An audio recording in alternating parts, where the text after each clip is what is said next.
Hello বন্ধুরা, তো বের হয়ে পড়লাম হ্যালো আবার দুপুরে বন্ধুরা, খাওয়া দাওয়া তো করে এই রোদের মধ্যে ড্যাং ড্যাং করতে ঘুরতে করতে। যাচ্ছি। এইদিকে এসে দেখি বরবটির গাছের কি পরিস্থিতি, দেখতেছি যে নতুন একটা গাছে ফল বাউ। আসছে। তো সামনে ওই হুম। কথা ভাবতে ভাবতে এই যে নতুন খবর, দেখো নতুন আজকে একটা নতুন একদম নতুন গাছ, একদম ছোট থেকে বরবটির গাছটা দেখে নাও তোমরা। আবারও বলছে এটা বরবটির গাছ, এই যে একদম শুরুতে যেমন থাকে। আমি এটা 4 দিন হলো মাত্র বিচিটা লাগাইছিলাম মাটিতে। এই 4 দিনের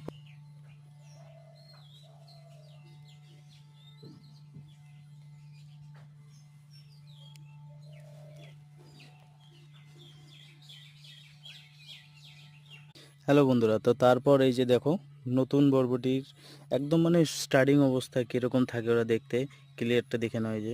এই যে পাতাটা দেখো কি সুন্দর, এই যে ফুল চলে আসছে। তো এই যে এর থেকে আর একটু ছোট এটা এটা দেখো দেখতে কেমন লাগতেছে। তারপরে আমি বড়